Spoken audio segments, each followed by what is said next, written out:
शिवानी आपका बहुत बहुत स्वागत करती हूँ मेरे इस YouTube चैनल में। गाउट हमारे ब्लड में यूरिक एसिड की मात्रा बढ़े होने की वजह से हमको गाउट की परेशानी होती है।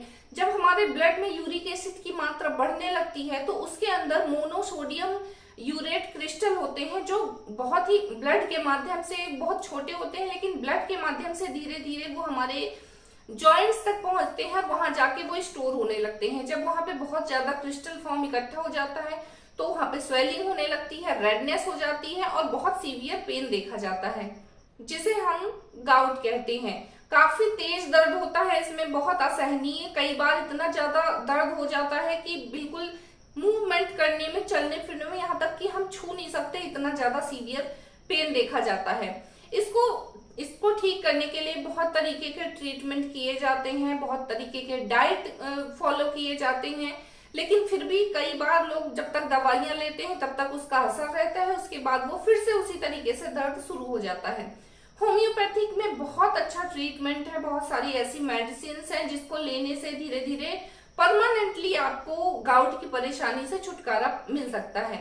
होम्योपैथिक की 6 ऐसी इंपॉर्टेंट होम्योपैथिक मेडिसिन के नाम मैं इस वीडियो में बताने वाली हूँ जो बहुत ही ज्यादा इफेक्टिव हैं। गाउट को अगर आप डिटेल में समझना चाहते हैं तो उसकी मैंने एक सेपरेट वीडियो बनाई हुई है जिसकी लिंक मैं डिस्क्रिप्शन में दे दूंगी, आप वहां से जाके उसको देख सकते हैं। इस वीडियो में मैं केवल होम्योपैथिक की 6 इंपॉर्टेंट मेडिसिन के बारे में बताने वाली हूँ जो बहुत ही ज्यादा इफेक्टिव है और यूजफुल है। गाउट के केस में सबसे ज्यादा इन्हीं मेडिसिन का यूज किया जाता है।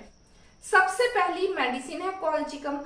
कॉलचिकम की 30 पोटेंसी का भी आप यूज कर सकते हैं, 200 पोटेंसी का भी यूज कर सकते हैं। ये डिपेंड करता है कि आपकी कंडीशन क्या है, सीवियर कितना ज्यादा पेन है आपका, कौन कौन से सिम्टम आपके हैं। ये सिम्टम के आधार पर एक डॉक्टर डिसाइड करता है कि आपकी पोटेंसी क्या होगी। लेकिन आप अगर सेल्फ ट्रीटमेंट कर रहे हैं, अगर आपको ऐसे सिम्टम मैच कर रहे हैं, अगर आप खुद से ट्रीटमेंट लेना चाह रहे हैं, खुद से मेडिसिन लेना चाह रहे हैं, तो आप 30 पोटेंसी का यूज कर सकते हैं। तो होम्योपैथिक मेडिसिन में वैसे भी किसी भी मेडिसिन के कोई साइड इफेक्ट नहीं होते हैं, लेकिन फिर भी अगर पोटेंसी ज्यादा है और आपके सिम्टम मैच नहीं कर रहे हैं तो आपको उसका कोई भी असर नहीं होगा। तो आपके अगर ये सिम्टम मैच करते हैं तो आप 30 पोटेंसी का आप यूज कर सकते हैं। कॉलचिकम की 30 पोटेंसी का आप यूज कर सकते हैं अगर आपको सडन पेन हो गया है, अचानक से आपके किसी एक जॉइंट में पेन शुरू हो गया है, चाहे वो आपके हाथों की फिंगर्स हो या आपके पैर के टोज हो, तो एक जॉइंट में आपको पेन शुरू हो गया है, बहुत तेज सीवियर पेन है, स्वेलिंग बहुत ज्यादा हो गई है, बहुत ज्यादा रेडनेस है और टच करने में या मूवमेंट करने में पेन बहुत ज्यादा बढ़ रहा है, तो उस कंडीशन में आप इस मेडिसिन का यूज कर सकते हैं। दूसरी इफेक्टिव मेडिसिन है लीडमपाल। लीडमपाल की भी आप 30 पोटेंसी का यूज कर सकते हैं अगर आपको बहुत क्रॉनिक कंडीशन है, यानी आपको बहुत लंबे समय से आपको दर्द है और एक से ज्यादा कई जॉइंट्स में आपको पेन रहता है, तो उस कंडीशन में, और जो आपका पेन है, जब भी आपको पेन स्टार्ट होता है, आपने ध्यान दिया होगा कि नीचे से स्टार्ट होता है, यानी आपके पैरों में दर्द शुरू होता है और धीरे धीरे वो ऊपर की तरफ बढ़ा, अगर ये सिम्टम रहे हैं आपके, तो उस कंडीशन में आप लीडमपाल की 30 पोटेंसी का यूज कर सकते हैं। ये भी बहुत ही इफेक्टिव मेडिसिन है। इस मेडिसिन का एक बहुत ही इंपॉर्टेंट सिम्टम होता है कि अगर आप कोल्ड अप्लाई करते हैं, यानी ठंडी जगह पे जाते हैं या ठंडी चीजें छूते हैं या ठंडी चीजें खाते हैं तो आपको रिलीफ मिलता है, और जब आप गर्म जगह पे जाते हैं या गर्म अप्लाई करते हैं उस जगह पे तो आपका जो पेन है वो बढ़ जाता है। तो ये सिम्टम बहुत इंपॉर्टेंट रोल प्ले करता है। अगर आपको ये सिम्टम है तो उस कंडीशन में आप लीडमपाल दे सकते हैं। तीसरी इफेक्टिव मेडिसिन है अर्टिका यूरेंस। इसकी भी आप 30 पोटेंसी का यूज कर सकते हैं अगर आप सेल्फ ट्रीटमेंट ले रहे हैं तो, अदरवाइज आप डॉक्टर को दिखाएं।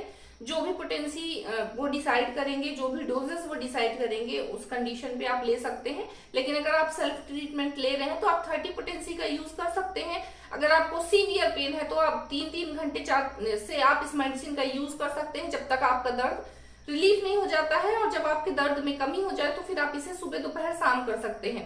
अर्टिका यूरेंस में जो पेन होता है बहुत तेज होता है, सीवियर होता है, बहुत जो एरिया होता है वो बहुत, उसमें बहुत ज्यादा स्वेलिंग होती है, रेडनेस होती है।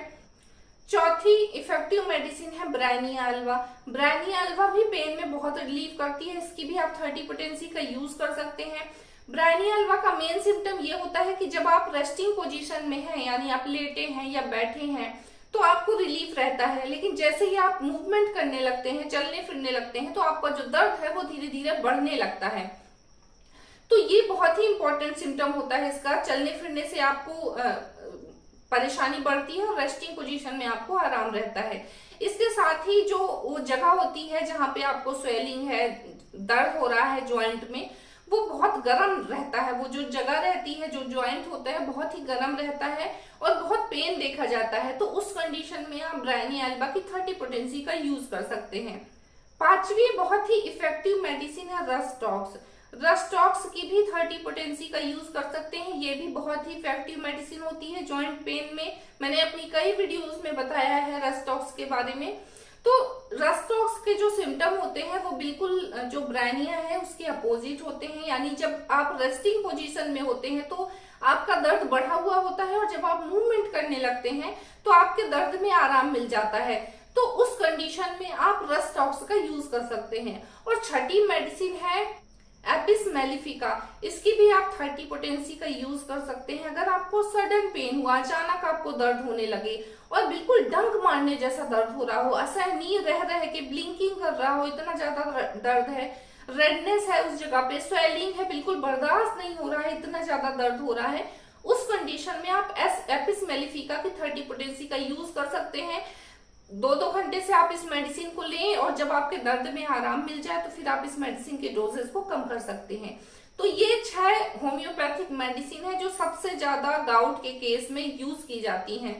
इसके अलावा भी बहुत सारी मेडिसिन का यूज किया जाता है जो एज पर सिम्टम यूज किए जाते हैं। उनकी जो मेडिकल हिस्ट्री होती है पेशेंट की और जो करंट सिम्टम होते हैं उसके अकॉर्डिंग फिर मेडिसिन डिसाइड की जाती हैं। आज की वीडियो में बस इतना ही। मिलती हूँ अगले वीडियो में, तब तक के लिए नमस्कार।